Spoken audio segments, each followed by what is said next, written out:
Hey, I'm Andy, and this is what I learned using ComfyUI and After Effects to turn my daughter into a kaiju. Ever since our daughter Zizi was born, my wife Katie had wanted to make a movie with her as a kaiju terrorizing a miniature city. So she wrote a small script titled Zizilla.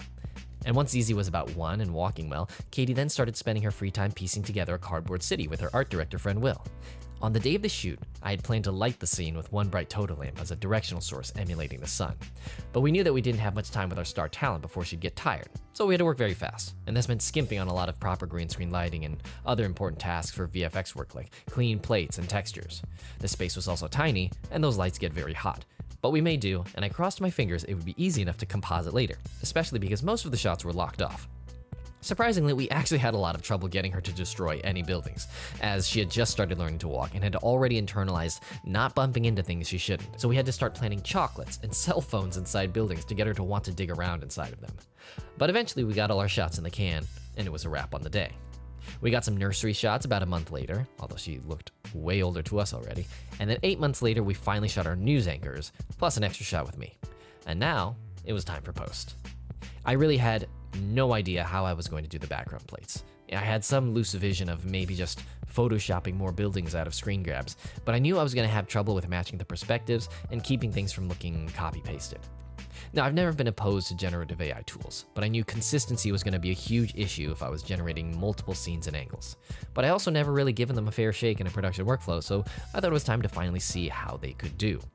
Now, I toyed around with some things like A1111, however you pronounce it, when it first came out, so I'm somewhat familiar with generally how things worked. But as we all know, the space has developed a lot since then.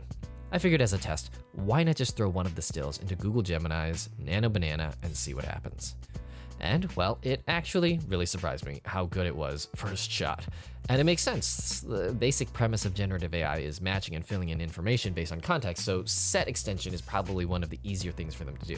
But I knew I wouldn't have any direct editing control like masking or in-painting with Nano Banana. And I did try some other shots, but I immediately ran into consistency issues. Like I told this one, it was too San Francisco, and I wanted a little more New York.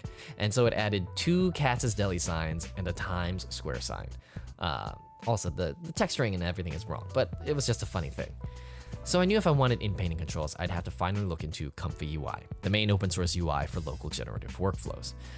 It took me a while to navigate some of the rather Byzantine dependency and Python environment related issues with ComfyUI. I'd previously installed it, so I was running into issues. Then I tried the desktop version, but I couldn't figure out how to change where the models were stored. And ultimately I got the portable version working, and I figured that that was ideal to keep things more isolated. So I had about a dozen static shots for which I figured an in-painting workflow would be enough. But I had one major hero shot introducing the Kaiju Zizi that had a ton of parallax and movement. Now, I heard good things about Quen for in-painting, and WAN VACE for matching video perspectives and angles and control nets, whatever those are, I don't really know. So I watched a couple of videos of people explaining how they'd used their custom node setups to do a perspective matching in-painting shot, and it seemed like exactly what I'd needed. So I set out to do the basics first, a loose mask and a roto job to just get the environment of the shot. I hadn't rotoscoped anything in a while, so I got to try out After Effects' new rotoscoping tools.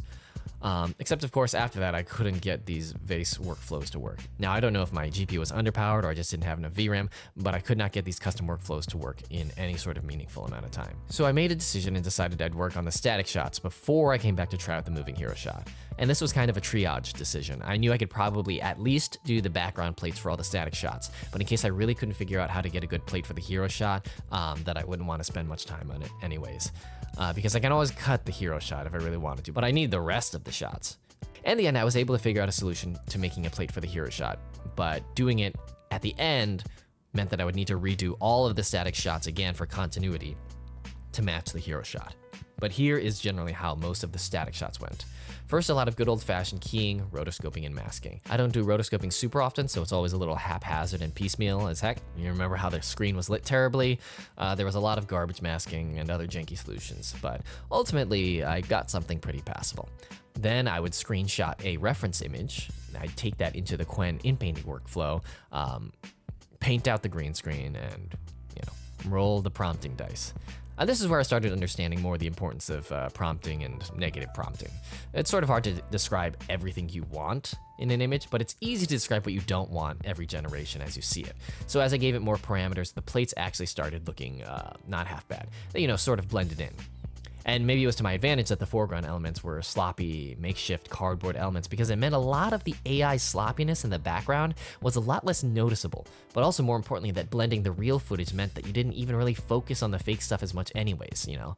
Sometimes there were weird textures, weird skies, elements I didn't want, like cars and trees, but it was easy enough to in-paint those away into something else. You know, I really wanted to match the sparseness of the foreground elements that we did shoot, because I knew that adding in things that weren't there would start to really stand out if they were too prominent. So I would just generate a background, see how it worked, in-paint some sections I didn't like, adjust the prompts, and repeat until I was happy. My first pass through, I didn't really pay much attention to consistency at all. You know, it's dark here, it looks like just a weird green screen studio here, it's got bright paper mountains here, but I figured I just wanted something watchable for now. You know, I could easily go back and redo the plates later once the main work of masking was done. So it didn't take too long before I started wondering if my local setup was enough. I just got a 5080, so it's not too slow, but it was hogging system resources every time I was generating for a few minutes, and it started to become really tedious waiting 2 to 3 minutes between every generation with nothing better to do than play chess on my phone. So I decided to check out the cloud solutions like Comfy Cloud, and I started paying for some cloud credits to use their GPUs instead, and it was a much nicer experience for relatively cheap. Side note, I tried doing a run pod setup because I heard it was even cheaper to run, but being a complete noob at this, I didn't know that I was charged per minute that my pod was active, not for generation time. I got $10 of credits, turned on my pod, worked on other things because I figured I could just come back to it, and came back a few hours later and it said my $10 was gone. Oh well. It may ultimately be a cheaper solution to run it on demand with the serverless APIs, but it's definitely a lot more involved and closer to the metal than I wanted to be at this point. You know, I saw some workflows online and decided not today because I was on a deadline. I had to finish this project in like a couple weeks. I segued a little bit into trying to remember how to use the clone stamp in After Effects to paint out this wire going over ZZ's face. Some neat tools I don't remember from the last time I did this, like 10 years ago, was that you could overlay like a difference mode viewer, and that was actually really helpful. I was a little confused though by all the relative timing and positioning controls. You know, I tried seeing if it would be easier with face tracking or with Mocha, but I was quickly out of my depth. I think there are face tracking tools that work, but that was not how to do it. Here I am faking a shadow on the backdrop. And anyways, once I was done with all that, I decided to finally take a crack at the hero shot again. I took another crack at the workflows I saw in these YouTube videos, which had a lot of custom nodes I didn't really understand, and I had to disable a lot of them to get any amount of performance. And unfortunately, it seemed that doing it locally would take literally overnight, so that wasn't viable, and it didn't turn out usable anyways. And doing it in Comfy Cloud required not using most of the custom nodes because the cloud doesn't support these random nodes. And so it cost a ton of credits, and ultimately for some rather weird, warbly shots, they didn't really work.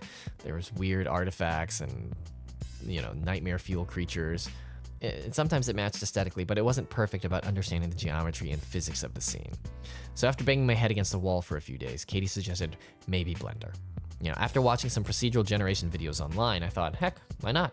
I was still concerned about consistency, because if I did the hero shot with the city in Blender, I'd have to redo all the shots in Blender. I'd have to at least match the perspectives.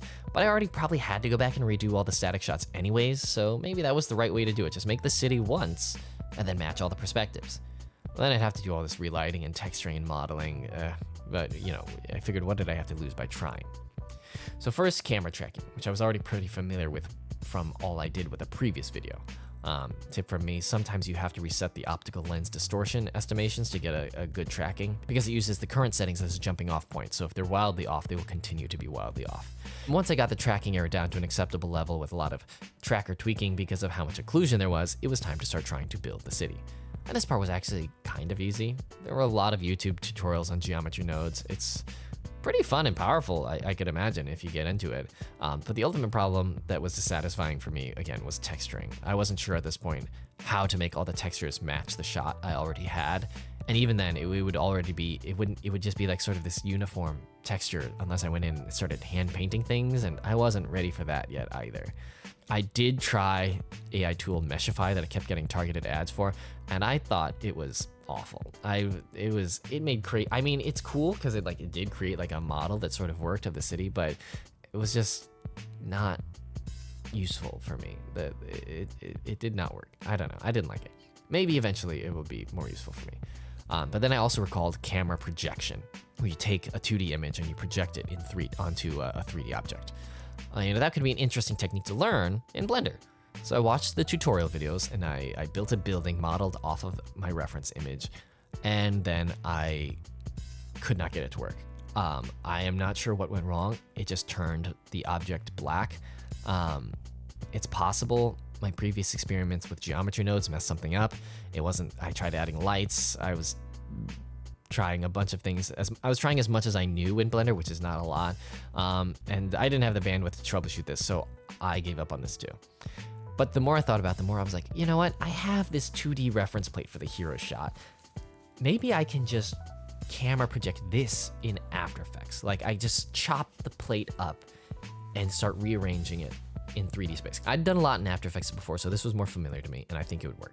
Now, the background plate naturally only worked at one perspective, because there was a perspective-based drawing of the street in it.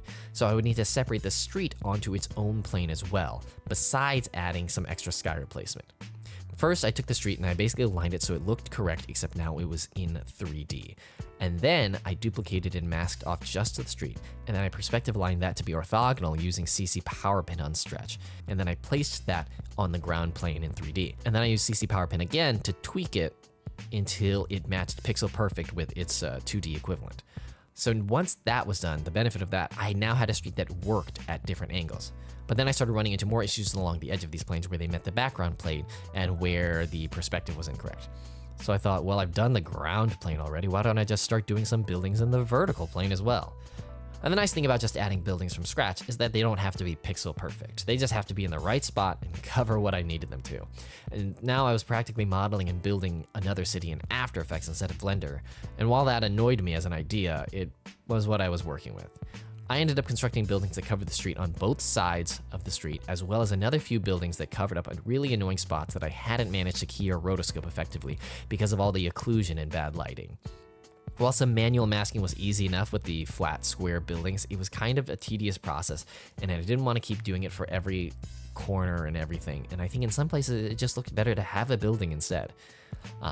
The sky also needed some extra background, but that was easy enough to add back in without painting in ComfyUI, and eventually I was satisfied. There are still a ton of artifacts in the process with noise and stray edges, but I was running out of time for our premiere, and for a very quick 3-second shot, it passed muster for me.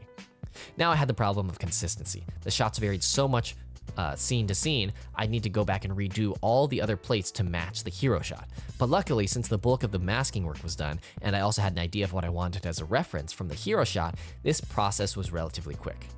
First, I laid out all the shots in a grid so I could see them for comparison. And basically, I started photoshopping the sky and elements from the hero shot into the backgrounds of the reference plates, which I would then feed back into ComfyUI to regenerate the seams and details. I fiddled around with things like denoising and schedulers, etc. to try to preserve the elements I wanted by masking them out and stuff, but I found that it was easier to actually keep it simple and just mask around things. Just keep them straight and just regenerate their edges. I think I just don't really quite understand how big of an effect scheduling has on the different steps. I thought, maybe I want to keep this building here, so I should denoise a little less here, so it keeps the idea of this building in this location. But I found it affected how the details looked, and ultimately just photoshopping the buildings into the right spots was more than enough.